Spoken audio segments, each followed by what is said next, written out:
Hi, everyone. My name is Katie, and I'm a librarian at the Granville branch of KDL. And I'm here with...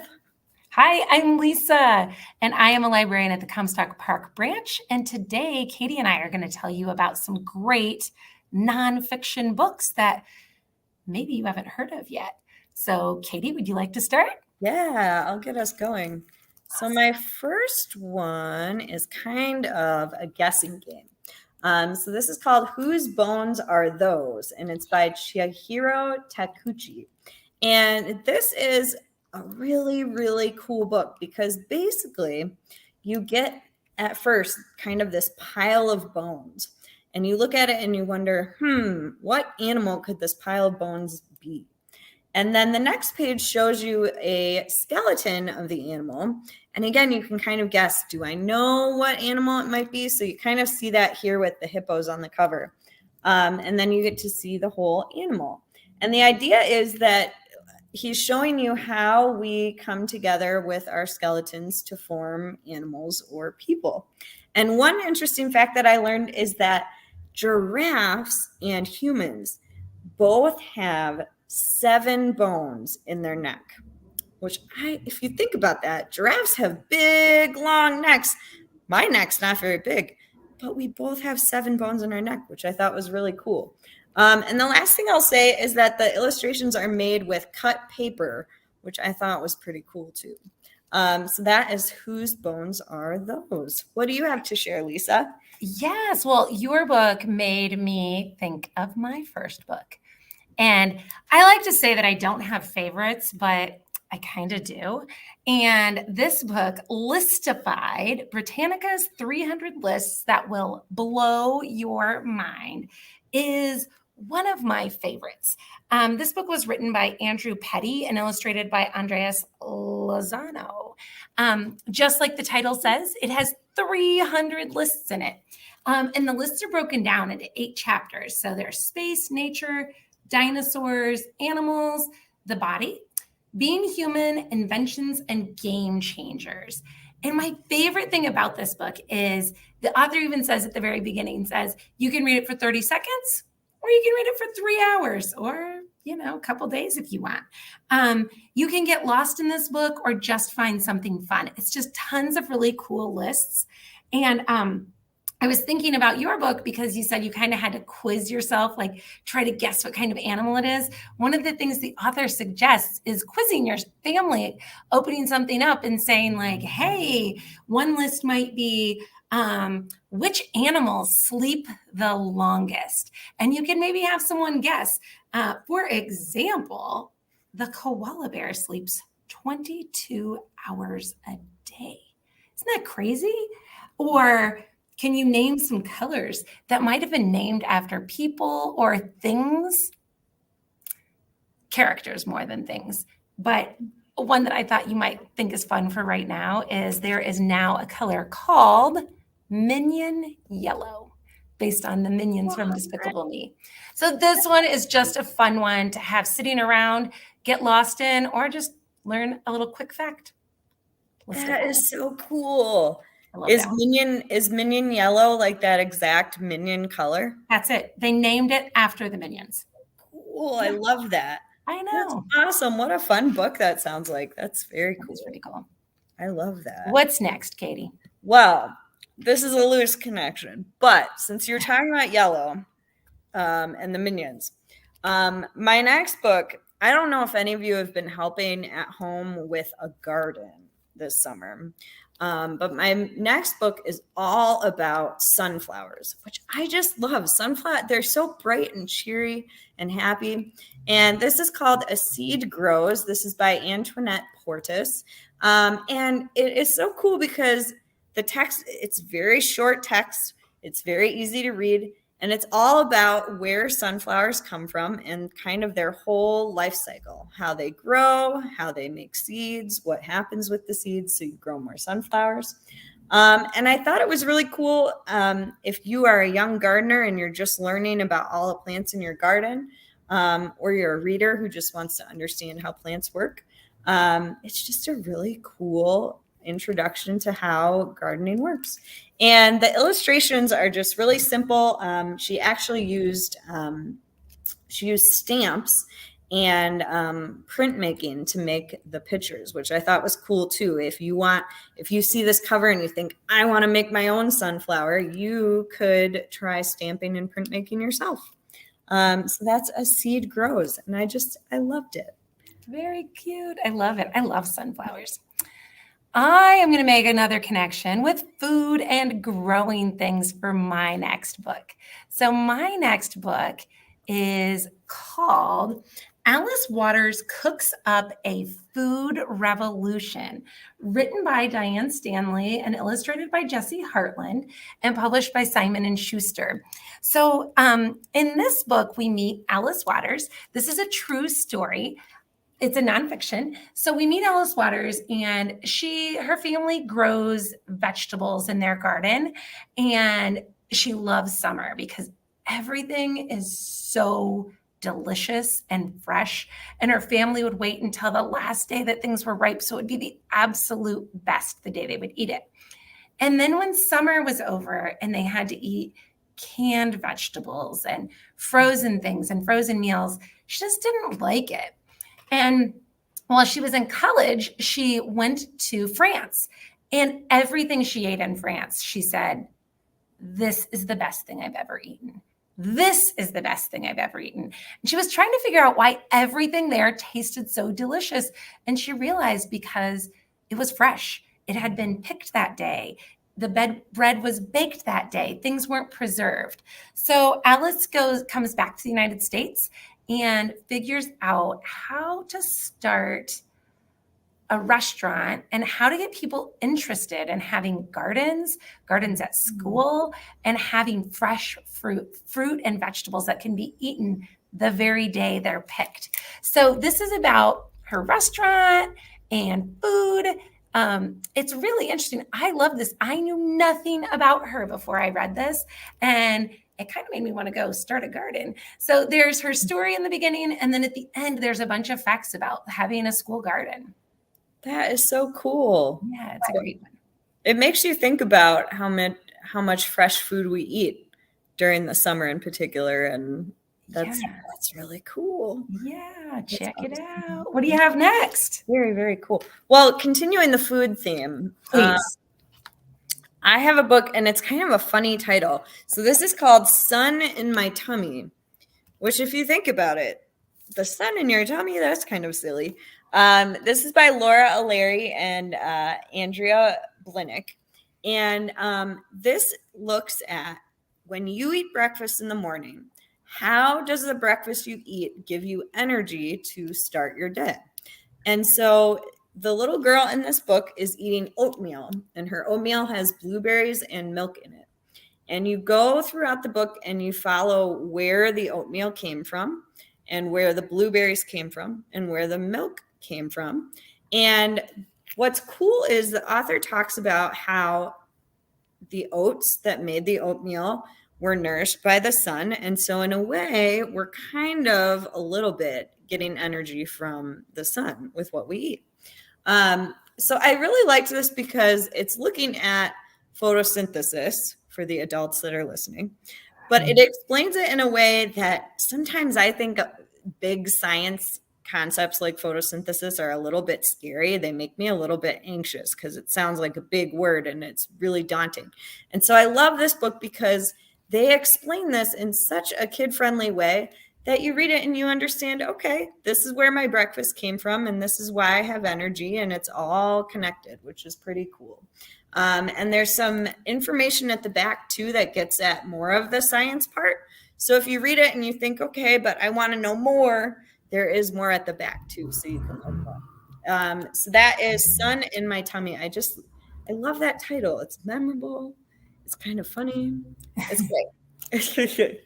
What do you I'm going to keep with that theme. And another word sometimes for tummy is your gut. So we are going to talk about this one. It is not, it kind of is similar, like how does stuff get into your gut? So I like this series because it reminds me, this is a series of books.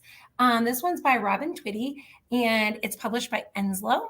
And this series of books about the human body, it has blood, your face, your feet, your gut, your hair, lungs, mouth, and skin. This one is about gut. And it reminds me of the TV show, if any of you have seen it, Wild Kratts, where they can become the size of things and, they can become the size of a dragonfly and do things with dragonflies. The main two characters in this nonfiction series, Ventura and Dave, shrink down to be able to investigate the human habitat, like go inside it and show us around. They're kind of like our tour guides. So they start by going in, these little tiny like detective safari guys go in through your mouth and down your esophagus. And each spread explains what's happening as we travel down into the stomach and have to avoid the stomach acids so they don't get washed away, and then all the way down through your whole body. This is a great one if you want to understand what's going on, what happens when you eat the blueberries, or what happens when you eat the oatmeal, what happens inside of your body as you're taking that energy out, and also, as getting rid of what you don't need at the end after you eat food. So Gut is a great book about the human body, and it's kind of a fun way to learn about it, following these two guys as they travel through your body. Check out Gut. Oh, that sounds so cool. It kind of reminds me of Magic School Bus a little bit too. Yes, for sure. Yeah. For sure. Really cool. And the other books in the series are things like your lungs, maybe, and lungs and mouth, your blood. It looks like your circulation system. Yeah. Oh, that's awesome. Books like that are so cool because I feel like you can really get down inside and understand how things work. That's awesome. Yeah. For sure. Well, all right. Not to continue the food theme, but I have to. My next book, this is one that I'm reading right now. And if you read the Guts book and you're thinking, this kind of makes me hungry, which could be possible, maybe not. Maybe you'll read it and be like, wow, the guts are gross. I don't want to eat anything. But if it makes you feel hungry, this is the National Geographic Kids Ultimate Food Atlas. And I am reading this right now and I am fascinated. It's so cool. So what they do, they give you all of these different maps of different parts of the world, and you get to see where food is grown, kind of like how we've been talking about where your food comes from and your energy comes from. You learn about special meals in each continent and how they are created and where they're grown. There are games, there are recipes, there are cool facts. And I am just fascinated by this book so far. So I've read the whole part about North America and all the different foods in North America, because so much of North America is made up of immigrants. And there's a whole section about indigenous or Native American food. And I'm about midway through the South America part, and it's just really, really interesting. So one thing I thought was cool, there's a whole part about corn and how corn is grown kind of all over the world. But did you know that corn is used to make all kinds of stuff? So in India, it's used to make roti, which is an unleavened bread, kind of a little bit like a pita bread. The Maori, which is an indigenous group in New Zealand, uses corn to make porridge, kind of a little bit like oatmeal. In Nigeria, they make corn pudding. They have grilled polenta in Italy. And then in Peru, for a snack, they have dried roasted corn that they eat, kind of like salted roasted nuts. So this book is fascinating. And it's kind of like the book Lisa was talking about at the beginning, too. You can jump in and jump back out. I've been doing that a lot, and it's really cool because you learn some interesting facts, and then you come back to it a day or two later, and you learn more interesting things. So that's the Ultimate Food Atlas. I'm a total foodie. I don't know about you, Lisa, but this book makes me hungry and also want to travel even more and try new things. Yes, very, very for sure. I love that we're making connections between these books because as you were talking about the maps and things, I'm going to talk about one. Now, this one is definitely not about eating, but wow. exercising. Uh-huh. Get ready. So my next book is called, let me grab it, is called Finish Strong, 7 Marathons, 7 Continents in 7 Days. This book is written by David McGill, I'm going to get it right, Gillivari, and illustrated by Shululu, and is published by Nomad Press. So Dave is the guy, the main guy in this book. This book is his story. So not really a character, but he's the guy that did this. So in this book, we find out that when he was younger, he was little and he wasn't very good at sports. And he tried things, but just it wasn't for him. So when he was around 12 years old, he started running. And he said, no one can stop you from running. You just run. So he just started running and he has never stopped. The list of things in here that he's done are amazing. As I was reading this book, I kept talking to my colleagues, my other librarian friends here saying, wait, listen to this. So for example, every year on his birthday, he runs as many miles as he's turning. So if he's turning 47, he runs 47 miles that day. He's run once for 24 hours straight. He's just this amazing runner who wants to inspire other people too. So finish strong. He says it doesn't matter. Finishing is strong. And the book is filled with just these inspirational quotes about running and what you need to do and how to have people cheering you on. And while we're hearing that, we're learning about this challenge he accepted, which is to run 7 marathons. So that's 26.2 miles in 7 days. And he started, this has surprised me, Katie. His very first run is in Antarctica. So they fly into Antarctica and he has to run 26.2 miles there. And he said, there's no people that live there besides scientists. There's no real residents. So he was just mainly hoping that the penguins might cheer him on a little bit. And from there, he flies to Africa and has to run the next day. And one of the craziest things, I'm not going to tell you where he goes next. I want you to read it to find out. But one of the craziest things about this was to make it all work 7 days and getting around, whenever they landed, they had to run. They couldn't wait. So some of the runs started at 2 a.m. They would land, get out, and have to run their race in the middle of the night and get back on the plane to go to the next one. So this story is about Dave and running in seven marathons in 7 days on 7 continents. I was so inspired by this book.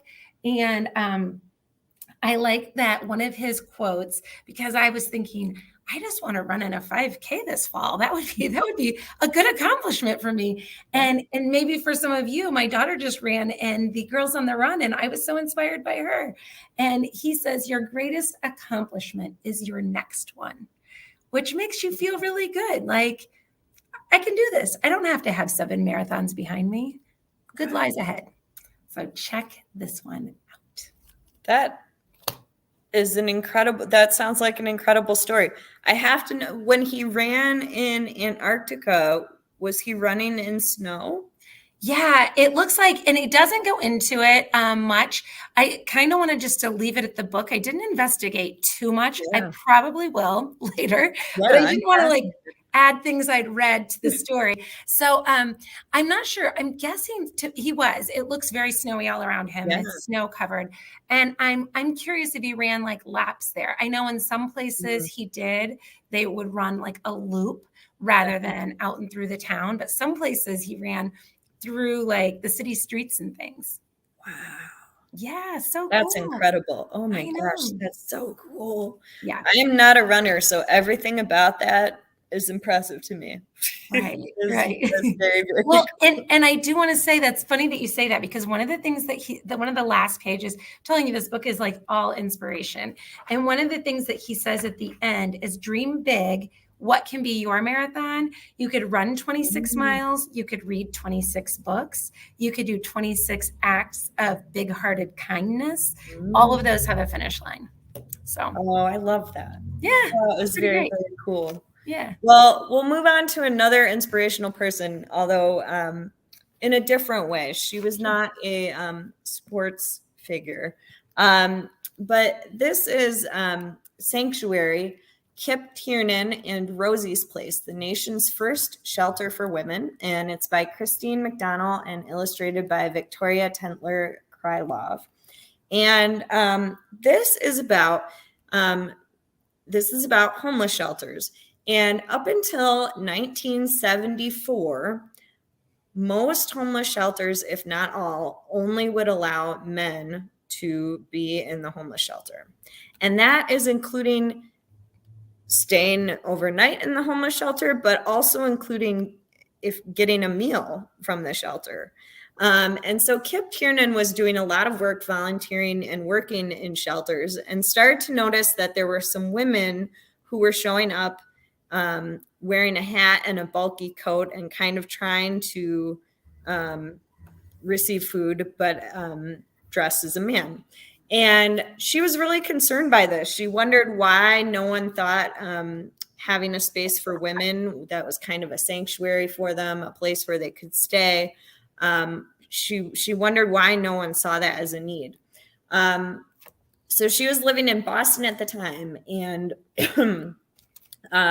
looked all over the place for a space to open her women's shelter. And she actually found a building that would allow her to have the building for $1 a year, because they believed in her mission so much that they did not want to charge her very much money.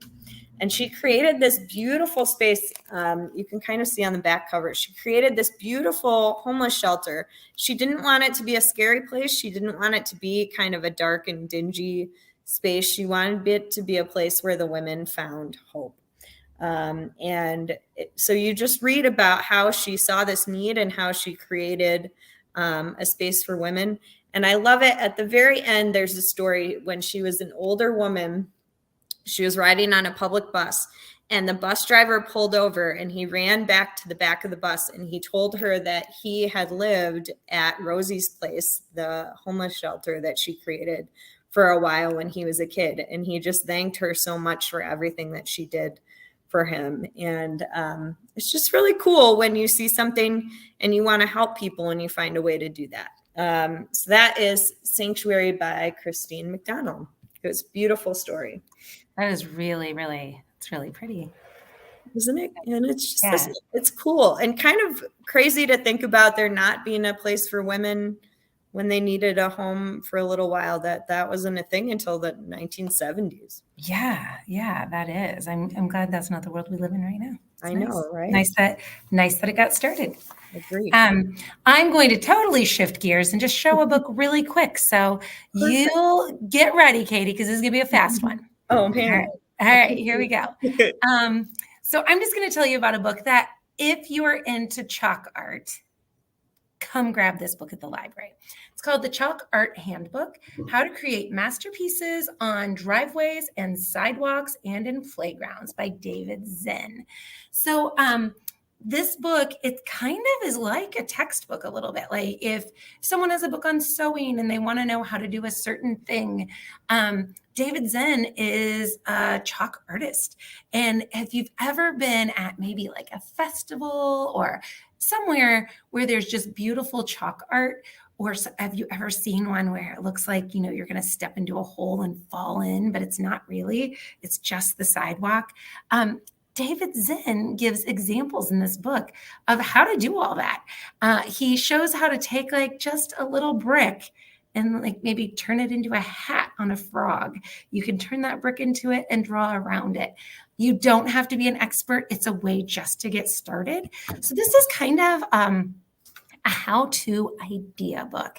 And I wanted to talk about it because it's summer and I know that we draw on the sidewalk all the time. And I have older kids now getting a little bit older. And I think this is something that might like elevate our chalk game a little bit, to lay this out on the sidewalk with us and try some of his ideas. That would be so cool. And did you know he's from Michigan, Lisa? I did. I think I read on the back that he is from Ann Arbor, Michigan. Yeah. Have you seen him before, or did you know that? Or I have a program here at the Granville Library where we look at picture books and then kind of try to recreate the artwork. And I think I came across his work while I was researching for that. Cool. Yeah. I mean, I don't think that I'm not ready to be as good as some of his, but I think I could get a little inspired from this book. Try a little something else. You're a very creative person. I feel like you could probably do it. Give it a shot. Yeah. It's so cool. Yeah, Well, I'm going loose now too. But since your book was about how David Zinn creates his work, we'll move into other work and jobs and what professionals do. So this is called What Do Archaeologists Do? And it's part of the Careers in Science series from Power Kids Press. This is written by Benjamin Proudfit. And I don't know about you guys, maybe you've seen Indiana Jones before, or maybe you've gone to a museum and you've seen artifacts. Maybe you've wondered about who are those people who are finding the artifacts, or is Indiana Jones's job really what it's like? The answer is no, but archaeologists are super cool. So archaeology is studying how people lived in the past. So you might go on a dig and find pottery and then work through looking at the pottery and try to interpret how that pottery might have been used by the people who created it. This book is cool because, and I didn't know a lot of this, archaeologists can have specialties. So that's part of what this book talks about. So there are underwater archaeologists who get scuba certified and they dive down into the oceans and they go on digs underwater finding artifacts, which I thought was really cool. There are also archaeologists who specialize in geology and looking at how rocks were used by people and how rocks aged over time because people were using them and touching them. So this book, it's really short, but it's so cool because you learn about the training to become an archaeologist and what a day-to-day life of an archaeologist might look like. There's a whole section about famous finds and famous archaeologists. And it's a really cool series. So they've got ones on zoologists. They have some on paleontologists, so people who work with dinosaur bones in particular, meteorologists, all kinds of cool careers. So that is What Do Archaeologists Do? And I thought it was fascinating. That's really cool. That's really cool. Katie, my husband is an anthropologist. No and way. Works with archaeologists. So I know a little bit about it just from being with them, but I think it is a really cool job. I mean, really cool. Getting to pull this, so cool. So cool. I have one more book, Katie. This is my last one, but it has some cool stuff in it. Are you ready? Ducks Overboard. Is that a rubber duck? It is. Do you see some behind him? He is very cute. Very cute. Okay, so this book is actually called Ducks Overboard, a true story of plastic in our oceans. So this is a book you can, it reads a little bit like a picture book. There's extra facts, but you can kind of just read through it with one type of font will allow you just to kind of read through it. And then there's extra things written smaller. My favorite thing about this book is, well, not my favorite. The information is my favorite, but one of my favorites is it's told from a first-person point of view of the duck. So we start this book and the duck says, well, I was created in a factory in China. So he's starting out his story and we find out that he went onto a container ship and there was a storm in the sea and his container fell into the water. And this is based on a true story that happened in 1992. A container was lost at sea and it had, let me make sure, see if I have it on here. It had 28,000 rubber ducks in it. And they were lost in the sea. And scientists, when they figured this out, used this spill to study the currents. So they asked people on all beaches if they found these ducks to report how many, when, where, so they could study where trash and plastics and flotsam are going to in our oceans. So they were able to track this down and use this. I didn't even tell you this book is written by Marcus Modum and is published by Candlewick Press. And I really liked it. I learned a lot about plastic in our oceans and what's going on. But it was an interesting story to follow this one duck all the way through to a beach cleanup. So you're following this kind of the story that was real, based on real, but the information is all exactly what's going on with plastic in our oceans right now. That's so cool. Yeah. Oh, interesting. Sad about the spill, but that's cool that they can use it for something good. Show where everything gets pushed to, what beaches. Yeah. That's really interesting. What else do you have, Katie? All right. I'm going to zip through two really quickly. Let's do it. So my first one is called Flowers Are Pretty Weird, and it's by Rosemary Moscow and illustrated by Jacob Suva. And this is all about weird, stinky, different flowers. So for example, did you know that there's an orchid flower that grows completely underground? And because there aren't bees underground, there are termites that go around and spread the pollen so that the flowers can keep growing. There also, this big flower on the front is a corpse lily, and it is bigger than a car tire, and it smells like rotten meat. And it smells like rotten meat so that flies will like the flower, because flies like stinky stuff, and flies will spread the pollen around. So this is just, it's fascinating, because you think about flowers being really pretty, and a lot of them are really pretty, but some of them are poisonous and could kill you. Some of them are really scary looking. It's fascinating. So that is Flowers Are Pretty Weird. And my other book, it's giant. This is called Before Music, Where Instruments Come From. And it's by Annette Bay Pimentel and illustrated by Madison Safer. And this is another one that I'm reading through right now. You can kind of jump in and out, but it's all about how they think people discovered musical sounds. It talks about ancient instruments, and then it talks about instruments today all over the world. And it's cool because it's set up but based on what the instruments are made out of. So there's a whole section about rocks, which I've never thought about before, but there are lots of instruments made out of rocks, either clacking them together or hanging them kind of like like cymbals. There's a whole part about instruments with strings or made out of metal.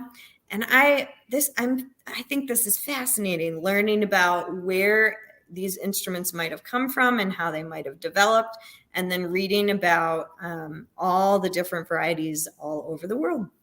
And that is it that I have. Did you have anything else, Lisa, or are you all done? I don't. That is all I have. I want to say, though, I do love the size of that last book. I love really big books. I know they're horrible to shelve, but I love really big books. Yeah. And it's so pretty. Like the illustrations are so pretty. I like that it's bigger so you can really appreciate all of it for sure. Yeah. Well, thank you, Katie. This was so fun. This was so fun. So you guys will see in the information part of this video, I'll add a list of all of the books that we talked about today. And we will continue on with our book talks every other week going forward. So hopefully you've heard about some new exciting books that you want to check out. Awesome. Yeah. Thank you so much, Lisa. Bye. Bye.